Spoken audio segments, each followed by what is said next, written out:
I'm Glenn Caballo. I live in a small Scandinavian town, and when this story began, I had a good job as a production engineer at a local branch of a big international company. Caballo is Spanish for horse. My great-grandfather took that name when he was an actor and found out that his real name, Erickson, was too common to be remembered by the public. He thought that a Spanish horse name was much better for his profession. I met Caroline Stillman at a friend's wedding. Nothing happened there, but I got her phone number and she got mine. To my great surprise, she called me a week later and invited me to dinner at her place. I accepted and went with a bottle of wine and a big red rose. Her place was in good order, her cooking was great, and we had a very good time. In fact, such a good time together in her bed that I even got breakfast before going home in the morning. To my great pleasure, she even performed oral sex on me again immediately after our first time. That was a surprise because in my old-fashioned Scandinavian town, it is very unusual for girls to do that on a first date.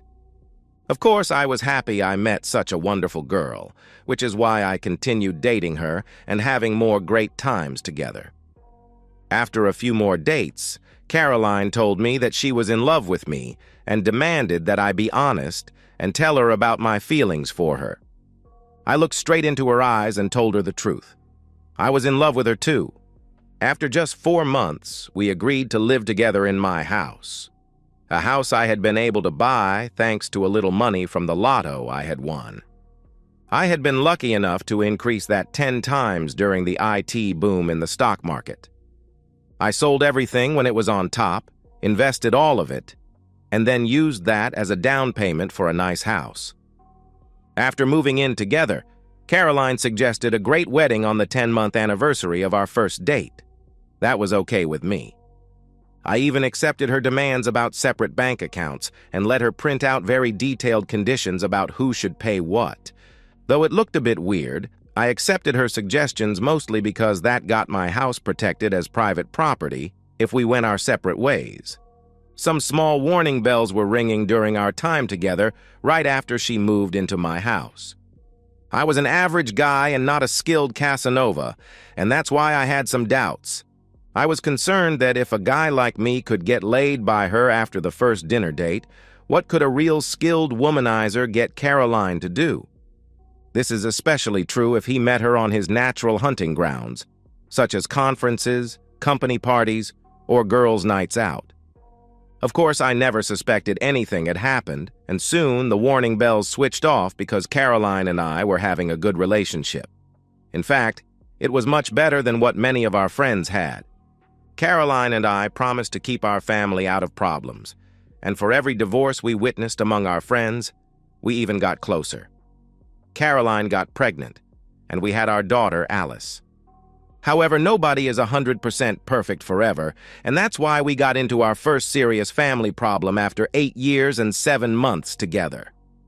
Just as in many other relationships, it was economic matters that got Caroline and me on the warpath. Our problems began when the company where I worked moved all its production and most of the local administration to Portugal. My job and more than 600 other jobs were lost forever in our town. Of course, it was impossible to find so many new jobs in a short time in a small Scandinavian town like ours. The first 3 months as unemployed, I got my salary from the company as usual, but after that, it became hard because now I only had my limited savings and the small monthly payments from my unemployment insurance. It was hard times, but I kept it rolling on. Caroline paid her expenses exactly as per our agreement, and to my surprise, she did not offer or show any intention of helping me by taking an increased share of our family expenses. Then one terrible month, everything went wrong. We had several unexpected problems. An expensive service for my car, both the fridge and the dishwasher broke down and had to be replaced, and a high bill from my dentist. Then, worst of all, Caroline and I had agreed to go to an expensive show one weekend in our capital city, along with Melanie and Tom, old friends of Caroline.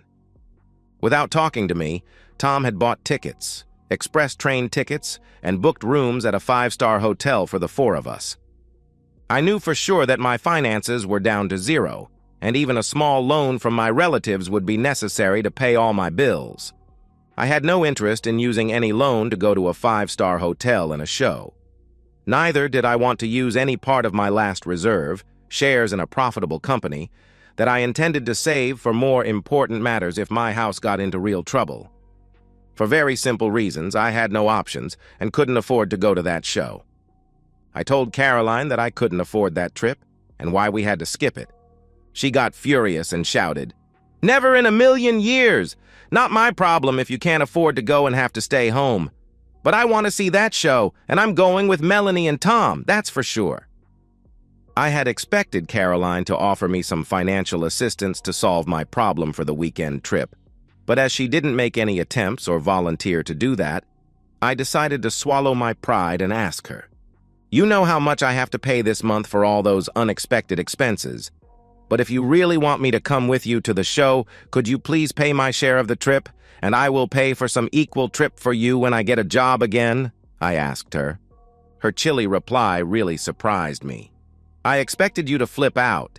That's why I've already talked with Tom, and he promised to sell your ticket to somebody else." "So, you are going to the show without me, rather than staying at home with me or caring to help me when I have this temporary financial problem? We've turned into a very nice couple, haven't we?" "Tom says that you still have time until tomorrow to find the money. I'm sure you can fix it somehow if you really want to come with me," Caroline said with a chilly voice. "Okay, I got the message that you don't care about me any longer. I'll take that as your final decision about you and me not doing anything together any longer. The time has come to get our problems solved once and for all," I said, and rushed out to my car and went off. She ran after me, screaming something that I didn't hear. Some distance from my house, I parked the car and tried to calm down and think about the situation. Caroline and I had been living together for a little more than 9 years. We had a child together, and we had plans to get married in a big wedding on our 10th anniversary together. Everything had been fine with Caroline and me as long as I had my well-paying job with a good life. Probably a bit too good a life because my savings ought to have been much higher to help get past unexpected hard times, such as the present. What hit me hardest was that now, when I had some temporary financial problems, it was obvious I wasn't worth anything in Caroline's opinion.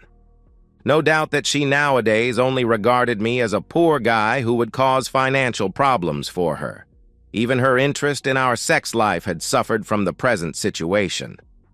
To my own surprise, it took me only a few minutes to decide what I ought to do to fix Caroline's and my problems. I went to see Melanie and Tom. They seemed a bit surprised to see me, so after some polite small talk, I went straight to my errand and told Tom. "I can't afford to pay for the tickets, and Caroline refuses to help me to do that, so I'm coming to you about that weekend trip. I'm going to skip both the weekend trip and dump the greedy woman who's living in my house. However, she is coming with you, but without me. By the way, she even told me you had already fixed her up with some guy as a replacement for me." "Who is he?" Melanie said. "Caroline has plenty of money, and I can't understand why she is doing that to you. I'm sorry that we are not able to help you in this matter because even we have many unexpected expenses after moving to this new house.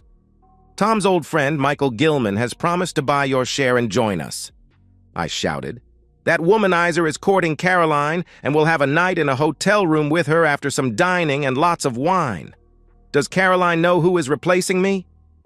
"Yes, and it was okay with her," said Tom. "Who suggested that womanizer be Caroline's escort? Isn't he married?" That was my next question. "He is a good guy who's got an unfair reputation. I met him by coincidence. He agreed to buy your tickets tomorrow if you hadn't done that until then, and Caroline accepted," explained Tom. "I've lost a job, but not my pride. You can bet that my financial problem is only a temporary matter, and I can promise you that our 9 years together with that now shameless woman Caroline will get a final solution this very evening. She can have her big wedding, but it will be without me. Be sure about that," I told them with a loud voice, and saw in their faces that they had not expected me to react as hard as I did. Tom understood my anger and did attempt to calm me down by saying, No, it's not what you think. Michael and I are sharing a room, and the girls are in the other room. That's the agreement. You can trust my word that nothing inappropriate will happen with Caroline and Michael. Do you two really regard me as an idiot who will believe such nonsense? Do you believe that a skilled womanizer like Michael Gilman would miss such a great opportunity to sleep with Caroline? She is upset with me because I have financial problems, and that's why she prefers to go there with him. But I can promise you that I don't care if my ex Caroline sleeps with him. She can even get further customers from the nearby shady area. I think it's high time to call Michael's wife for a friendly chat, I said, before asking if they still had any cardboard boxes left from their moving to their new house. Melanie said, "Please calm down. It is not as bad as it sounds. Tom and I can swear and promise you that Caroline will not do anything stupid. Why do you need the boxes? Michael Gilman's fling should get out of my house. If I would accept her spending a night with a womanizer without throwing her out of my house, I would be a real laughingstock among all my friends. Never in a million years. Never. Can I store her belongings in your garage while you are away on the trip? Otherwise, they will be stored on your lawn," I asked. Melanie objected loudly to my intentions to kick Caroline from my house, but Tom gave me 10 folded cardboard boxes and a spare key to their garage. I got a feeling that he really enjoyed the situation. I knew that Caroline got a phone call with a report about my plans as soon as I left Melanie and Tom and expected a furious Caroline to be meeting me at the door. Instead, I found her crying at the kitchen table. As soon as she saw me, she began sobbing. I'm sorry. I'm sorry. Please forgive me for being stupid and selfish. I'm truly ashamed about what I said before you left. Please forgive me. Of course I understand your problems, and of course we are a family that shall fix everything together. I've already told Melanie that we are going together on that trip, and there is no need for her to worry about any payment. Tom must have been stupid when he offered your ticket to Michael, but please believe me that he wasn't my choice. Melanie and Tom didn't tell me who wanted to buy your ticket. Please believe me and forgive me." I replied, "Tom told me a quite different story about the ticket. Feel free to go to your show with that gigolo as you really want to do, but you must be an incredibly naive woman if you are thinking that you, after a few drinks, can share a bed with one of the most successful womanizers in our town during a whole night without being seduced into having sex. Please save me from hearing further silly nonsense and lies because I don't care about what you are doing any longer. Enough is enough, and I've had enough nonsense from you and can't take any further." Now she began crying loudly and sobbed after a while. "Please forgive me for everything I have said and done in this matter. I love you, only you, and please come with me to that show. But if you don't go, I don't go. No way. I won't go either to that show or anywhere else together with your so-called friends, and I don't care any longer where you are going or with which womanizer. You really wanted to humiliate me among all my friends and acquaintances by spending a night with Michael Gilman. As I told Melanie and Tom, I've lost a job but not my pride. Why in the world are you still sharing my bed if you don't care about me and my feelings any longer?" Caroline skipped the trip and stayed at home with me. But it was a chilly weekend, although she did her best to cheer me up. Later, it came to my attention that Michael Gilman had bragged to his friends that his old pal Tom had fixed him up with a great married woman. They were going to stay at a nice hotel during a weekend trip when his wife was away at a spa. Afterward, when his friends teased him for being a dreamer because the married woman didn't go and he went there with his brother instead, he got angry. Rumors said that Michael then promised his friends that he would get the last laugh and sleep with that married woman some other time instead. When I told Caroline about Michael's bragging and promises, she got a good laugh and promised me that it wouldn't happen, at least not before the Sahara Desert turned into a swamp. I calmed down after a while, but I still had serious doubts about Caroline's love. She did plead with me to give her a second chance. To my surprise, she even, without any arguing, accepted my condition that Melanie and Tom should never be invited to our home and certainly not invited to our wedding and wedding reception. Less than a month after our argument about the show trip, I got a new well-paid job, and Caroline celebrated it by inviting me on a romantic weekend trip to Paris. For good reason, she paid for everything: flights, hotel, and a great show at the Moulin Rouge. We had a good and very romantic time along with great intimacy. Caroline pretended to be a French girl and did a lot of what they are famous for.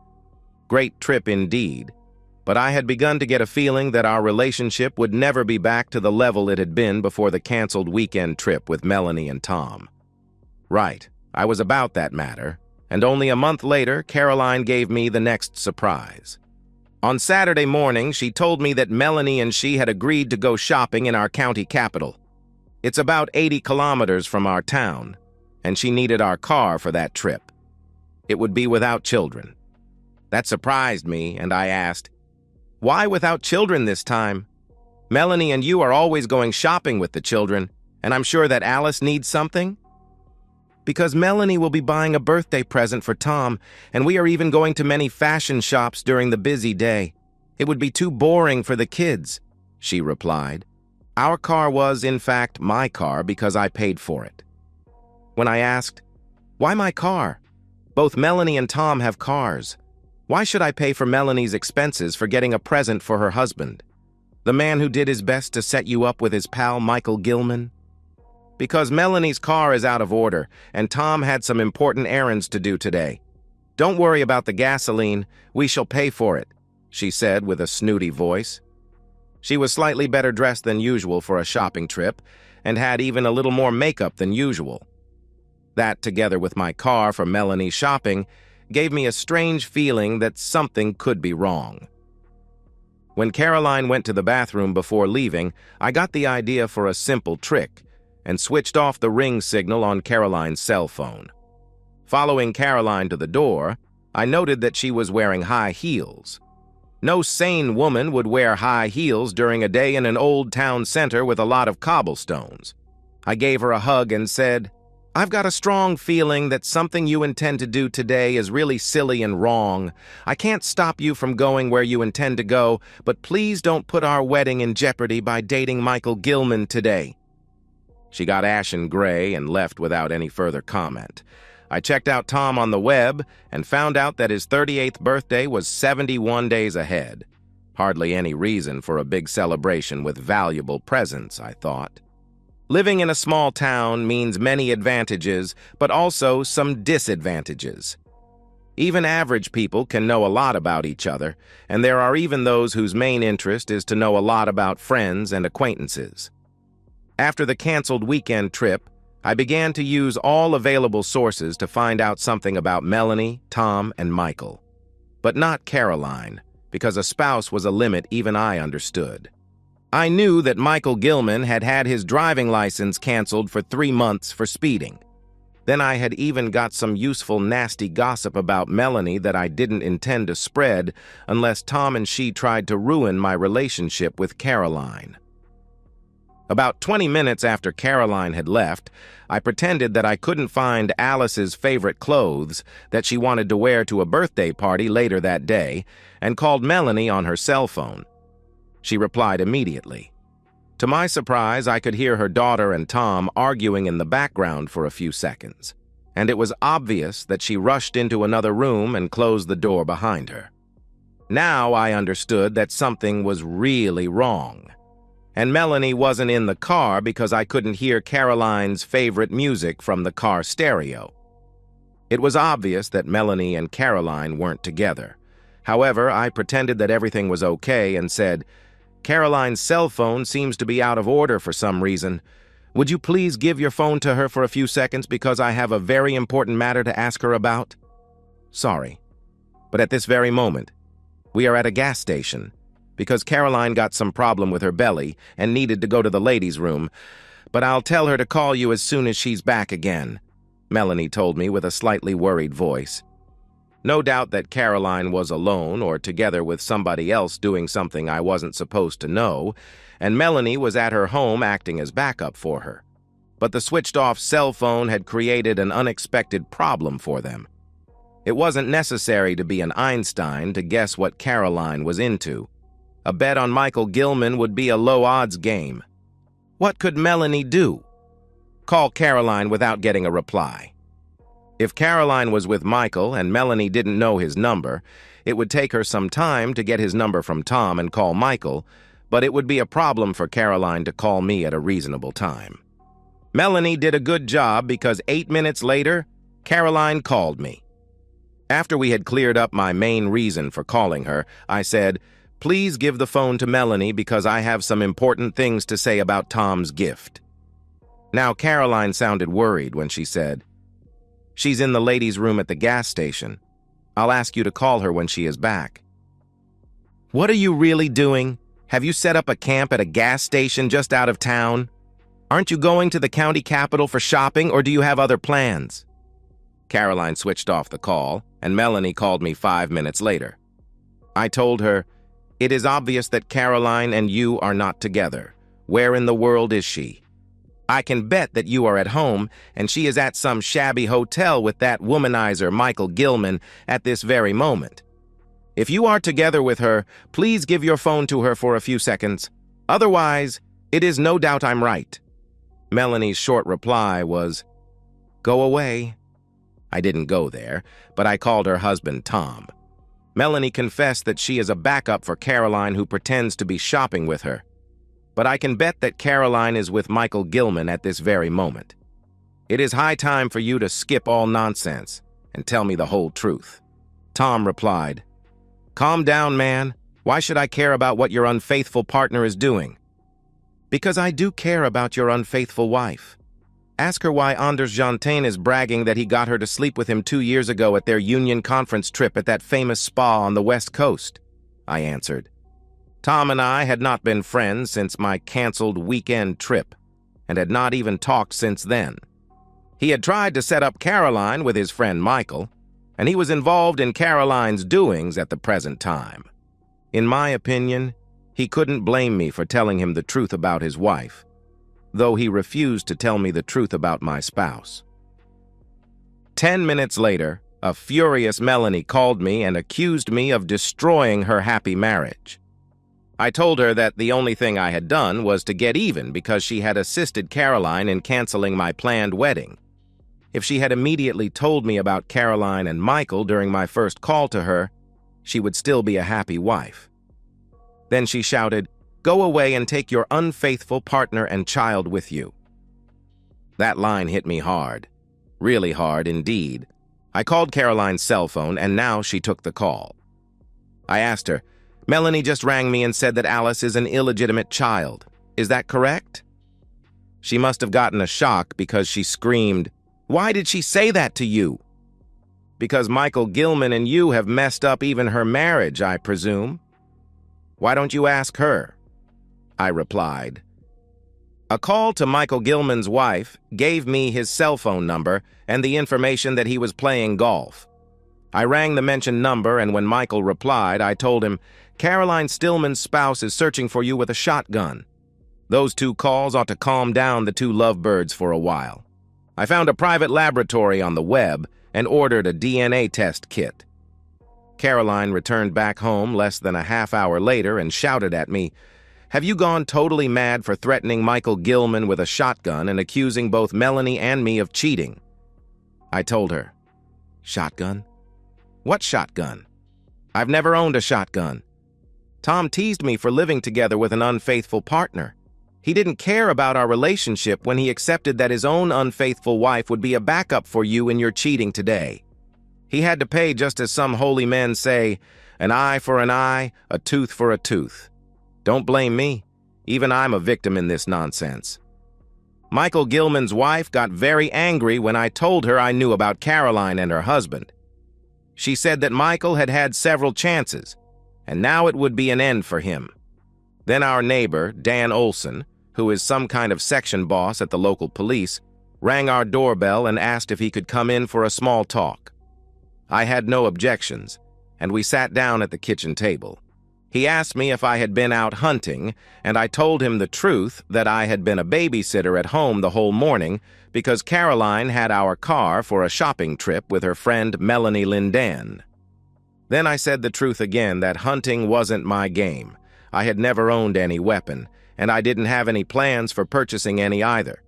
He said he had gotten some wrong information, but we could go hunting together now and then, if I would be interested. After some small talk with Caroline and Alice, he left. It was obvious that my call to Michael Gilman had scared him and gotten him to call the police. Dan should have been clever enough to do a discreet checking instead of sending the whole cavalry. Caroline continued nagging about why I had told Tom about Melanie's one-time fling with Anders Jantin. I caught her attention and said, "You ignored my warning about your date with Michael Gilman, though you knew it would terminate our relationship. The only possible thing I can say to you is, many thanks for all the good times we shared together during our 9 years, and I'm sorry that you ended it in this dirty way. You can live in the spare room until you find an apartment somewhere and feel free to be with that rabbit Gilman as much as you want, but not in this house." She had not expected that from me and began to cry and rushed to the bedroom. After a while, when she calmed down a little, she came back and sobbed, "You can't do that to me. Please believe me, because the truth is that I've never had any physical relationship with him or anybody else other than you since we met. You're overreacting without any reason to do that." "Sorry, Caroline, but I can't marry or live together with a woman I can't trust. You lied to me about your shopping with Melanie and went straight to pick up Michael Gilman in my car after I had warned you of the consequences. Both Melanie and Tom have confessed that you dated him today. Why do you keep lying about it to me?" I asked her. Still sobbing, she replied, "Please believe me. Michael is only a friend, and yes, I met him today, but I have never had a physical relationship with him. That's for sure." "Maybe not, but only because I put a stop to the 2 of your attempts. The show trip with him was almost too weird to be a serious attempt, but today you had everything much better planned. Your minor mistakes made me convinced that shopping was not included in your intentions for the day. But the old saying says, 'The third attempt will get it.' Therefore, it is high time to end this relationship before you get any chance to make it happen," I told her. "Please don't do that to me. I have never cheated on you and promise to be your faithful wife if you will give me a chance to show that," Caroline said. I replied, "I've regretted several times that we didn't split up when you intended to go to that show and spend a night at a hotel with Michael Gilman. You used my temporary lack of money as an excuse for going with him and wanted to do that for economic reasons. If you had wanted to do so, you could have afforded to pay for that trip for at least 100 people without any problem. But you refused to assist the man who you claim to want to marry, although he begged you for help with his temporary problem. I gave you a second chance even though your show trip intentions with Michael still hurt, but the mess with him today was the last straw on the camel's back. I'm probably not even the father of Alice. I'm still ashamed and sorry about my actions during the time you were unemployed, and I've never complained because you refused to go to that show. You are my only love since we met, and of course Alice is your daughter," she replied. "A woman who loves her boyfriend and fiancé would never lie to him and book dates at 2 hotels with a womanizer like Michael Gilman. Things you've done behind my back. What about our wedding? Don't you care about what we have agreed to do? I've already booked many things," she exclaimed. "Michael Gilman will probably be dumped by his wife, so you can feel free to marry him instead of me," I told her. Caroline had ruined the big wedding plans that we had planned for our 10-year anniversary. She had already booked the church, a Rolls-Royce, and a very popular inn for the reception. It was one of the worst days of my life, and I felt terrible. My decision was made, and no third chance would be given. Caroline's and my split-up was irrevocable, and nothing could stop it. So this ended a once-in-a-lifetime happy family relationship. I will never deny that it felt like hell. Caroline was a beautiful girl with many good qualities, and that's why I would miss her very much, but I couldn't take her cheating attempts. I knew that a lot of people would regard me as heartless for not forgiving Caroline for her failed naive attempts with Michael Gilman. But I had already forgiven her intentions for going with Michael for the weekend trip, which since then had remained a wedge between us. A few days later, Caroline confessed what she had done with Michael Gilman, and I had been right about him. He had worked hard on her and sent a big bunch of roses to her job with a card saying he was sorry if his interest in the weekend trip had caused her any problems. A week after that, he had invited her for lunch. After that, they had lunch together once or twice a week. Of course, the lunches had begun as innocent meetings with pleasant small talk, but their feelings for each other had slowly increased to some kind of romantic desire they couldn't deny or stop. One problem had been Michael's canceled driving license, and that's why it was up to Caroline to fix the car. Michael had booked a room at a small hotel he had used before. Caroline said she had begun to regret the whole thing already at our door when I warned her about a canceled wedding if she dated Michael Gilman. She had told him that I suspected her of cheating with him and wanted to cancel the whole thing. But Michael, who had already paid for the room, had persuaded her to go on. She did. The room wasn't ready when they came to the hotel, so they went to a cafe where they got a call from a worried Melanie who suggested she skip it. When Caroline called me and I asked her to give the phone to Melanie, she began to fear the worst. When she called Melanie to get her to call me, Melanie had shouted to her, "Skip the date and go home before it is too late." She wanted to do that, but Michael had refused to go, so they began arguing until Melanie called again and told her that I had found out exactly what Caroline was doing. A furious Michael began to understand that all his plans about being with Caroline were fading away. Now even Caroline had lost her temper and told him she regretted accepting that date with a high risk of canceling her wedding and relationship with me. Then a totally mad Melanie rang again and screamed about me crushing her marriage.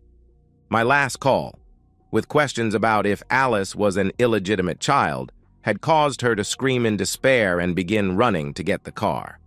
Then Michael got a call with a warning about me hunting for him with a shotgun. That call had turned him into a wreck, and he didn't dare to get back home with Caroline in her car. So he took a taxi. Now, a crying Caroline said that she would never, in her remaining lifetime, be able to understand why she didn't stop her silly date when she still could have saved her wedding and future together with me and Alice as a family. Then everything really went wrong when I got the results of the DNA test that said that A and B were not related, but A and C were. In other words, Caroline is Alice's mother, but I'm not her father. Now, I found it best to connect with a lawyer before taking it up with Caroline.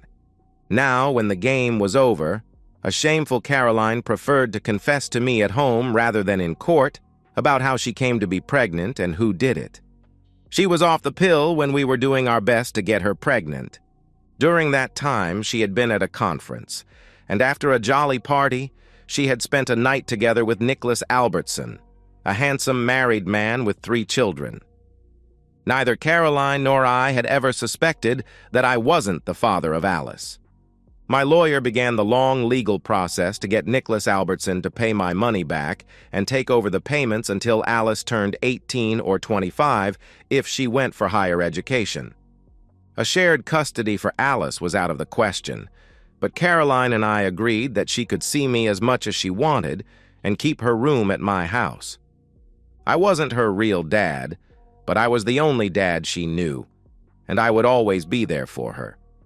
It wasn't Alice's fault that her mom had cheated on me. Tom had taken Melanie's cheating hard, very hard indeed. After Melanie's confession, he had gone straight to Anders Jantin and beat him up, sending him to the hospital for a week.